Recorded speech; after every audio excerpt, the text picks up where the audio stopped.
എന്തൊക്കെയാണ് കേരളത്തിൽ നടക്കുന്നത്?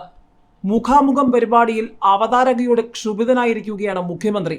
അമ്മാതിരി കമന്റ് വേണ്ട കേട്ടോ എന്ന് നേരത്തെ മാധ്യമപ്രവർത്തകരോട് കടക്ക് പുറത്തു പറഞ്ഞാണ് മുഖ്യമന്ത്രി സോഷ്യൽ മീഡിയയിൽ നിറഞ്ഞത്. അതിനുശേഷം പല പരിപാടികളിലും മൈക്ക് കേടായതിന് പിന്നാലെ മുഖ്യമന്ത്രി തട്ടിക്കയറുന്നതും പരിപാടിക്ക് എത്തിയിരിക്കുന്നവരോടും വേദിയിലിരിക്കുന്നവരോടും പരിപാടിയിൽ പ്രസംഗിക്കുന്നവരോടുമൊക്കെ പല രീതിയിൽ തന്റെ നീരസം പ്രകടിപ്പിച്ചതുമൊക്കെ മുൻപ് ചർച്ചയായിട്ടുണ്ട്.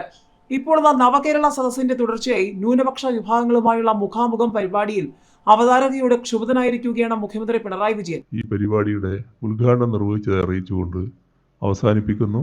നിങ്ങൾക്ക് എൻ്റെ സ്നേഹാഭിവാദം. Thank you sir. വളരെ നല്ലൊരു ഉദ്ഘാടന പ്രസംഗം കാഴ്ചവെച്ചതിന്. അമ്മാതിരി കമന്റ് വേണ്ട കേട്ടോ. നിങ്ങൾ ആളെ വിളിച്ചാൽ മതി. പരിപാടി ഉദ്ഘാടനം ചെയ്തതായി പ്രഖ്യാപിച്ചതിന് പിന്നാലെയുള്ള അവതാരകയുടെ വാക്കുകളാണ് മുഖ്യമന്ത്രിയെ പ്രകോപിപ്പിച്ചത്. പരിപാടിയിൽ കാലത്ത് തന്നെ എല്ലാവരും എത്തിയത് അങ്ങേയറ്റം സന്തോഷം പകരുന്ന കാര്യമാണെന്ന് പറഞ്ഞായിരുന്നു മുഖ്യമന്ത്രി ഉദ്ഘാടന പ്രസംഗം അവസാനിപ്പിച്ചത്. അതിനെല്ലാവർക്കും അഭിവാദ്യം അർപ്പിച്ചുകൊണ്ട് പരിപാടിയുടെ ഉദ്ഘാടനം നിർവഹിച്ചതായും നിങ്ങൾക്ക് എന്റെ സ്നേഹാഭിവാദനങ്ങൾ എന്നും അദ്ദേഹം കൂട്ടിച്ചേർത്തു. പിന്നാലെ അവതാരക മുഖ്യമന്ത്രിക്ക് നന്ദി പറയുകയും വളരെ നല്ലൊരു ഉദ്ഘാടന പ്രസംഗം കാഴ്ചവെച്ചതിന് എന്ന് പറഞ്ഞ് പൂർത്തിയാക്കും മുൻപ് അമ്മാതിരി കമന്റ് ഒന്നും വേണ്ട കേട്ടോ എന്ന് മുഖ്യമന്ത്രി പ്രതികരിച്ചു. നിങ്ങൾ ആളെ വിളിക്കുന്നവർ ആളെ വിളിച്ചാൽ മതിയെന്നും അദ്ദേഹം നിർദ്ദേശിച്ചു. വെറുതെ വേണ്ടാത്ത കാര്യം പറയുന്നു എന്ന് പറഞ്ഞ് അദ്ദേഹം വേദിയിൽ തന്റെ കസേരയിലേക്ക് തിരിച്ചുപോയി. മുഖ്യമന്ത്രിയുടെ അതൃപ്തി പ്രകടനം മൈക്കിലൂടെ പരസ്യമായി തന്നെയായിരുന്നു. ന്യൂനപക്ഷ വിഭാഗങ്ങളുമായുള്ള മുഖാമുഖത്തിന്റെ ആദ്യഘട്ടത്തിൽ മുസ്ലിം വിഭാഗവുമായുള്ള പരിപാടിയായിരുന്നു നിയമസഭാ മന്ദിരത്തിലെ ശങ്കരനാരായണൻ തമ്പി ഹാളിൽ നടന്നത്. ന്യൂനപക്ഷ ക്ഷേമ വകുപ്പാണ് ഇൻസാഫ് എന്ന പേരിലുള്ള പരിപാടി സംഘടിപ്പിക്കുന്നത്. മുസ്ലിം സംഘടനാ പ്രതിനിധികൾ, മുതവല്ലിമാർ, മഹല്ല് കമ്മിറ്റി ഭാരവാഹികൾ, മുസ്ലിം സംഘടനാ പ്രതിനിധികൾ, മഹൽ കമ്മിറ്റി ഭാരവാഹികൾ, മദ്രസ അധ്യാപകർ, വിദ്യാർത്ഥികൾ തുടങ്ങിയവരാണ് പരിപാടിയിൽ പങ്കെടുത്തത്. ഇത് ഒരു വശത്ത് ചർച്ചയാകുമ്പോഴാണ് മറുവശത്ത് പിണറായി വിജയന്റെ ആഭ്യന്തര വകുപ്പ് എന്താണ് ചെയ്യുന്നത് എന്ന ചോദ്യം കൂടി ഉയർന്നിരിക്കുന്നത്. ജാമ്യം കിട്ടിയതിന് പിന്നാലെ വീണ്ടും അറസ്റ്റിന് നീക്കം, കോടതിയിലേക്ക് ഓടിക്കയറിയ മുഹമ്മദ് ഷിയാസും കേരളത്തിലെ മാധ്യമങ്ങൾ സോഷ്യൽ മീഡിയയും ചർച്ചയാക്കിയിരിക്കുകയാണ്.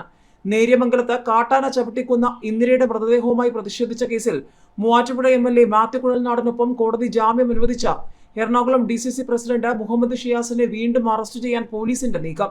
കോതമംഗലം കോടതി ജാമ്യം അനുവദിച്ചതിന് തൊട്ട് പിന്നാലെയാണ് പോലീസ് വാഹനം ആക്രമിച്ചെന്ന കേസിൽ മുഹമ്മദ് ഷിയാസിനെ അറസ്റ്റ് ചെയ്യാൻ ശ്രമിച്ചത്. ഇതോടെ മുഹമ്മദ് ഷിയാസ് കോടതിയിലേക്ക് ഓടിക്കയറി.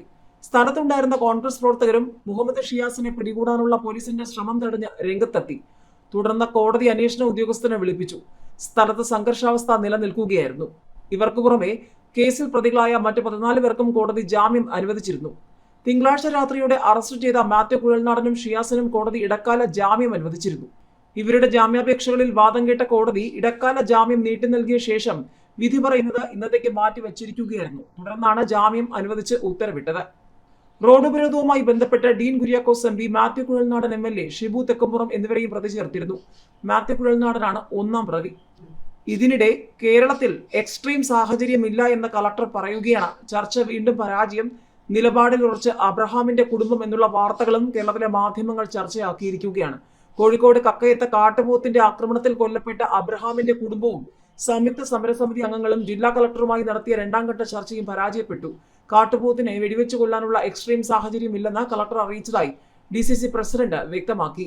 ചർച്ച പരാജയമായതോടെ സംയുക്ത സമരസമിതി അംഗങ്ങളുടെയും നാട്ടുകാരുടെയും നേതൃത്വത്തിൽ കളക്ടറേറ്റിന് മുന്നിലെ റോഡ് ഉപരോധിച്ചു. പ്രതിഷേധിച്ചവരെ പോലീസ് അറസ്റ്റ് ചെയ്ത് നീക്കുകയാണ്. ആവശ്യങ്ങളിൽ അനുകൂല നിലപാട് സ്വീകരിക്കുന്നതുവരെ പ്രതിഷേധം അവസാനിപ്പിക്കില്ലെന്ന ഉറച്ച നിലപാടിലാണ് പ്രതിഷേധക്കാർ.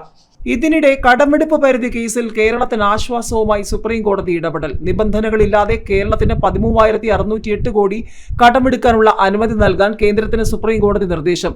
അധികമായി 21,000 കോടി കൂടി കടമെടുക്കാൻ അനുമതി നൽകണമെന്ന ആവശ്യത്തിൽ കേന്ദ്രവും കേരളവുമായി ചർച്ച നടത്താനും കോടതി നിർദ്ദേശിച്ചു.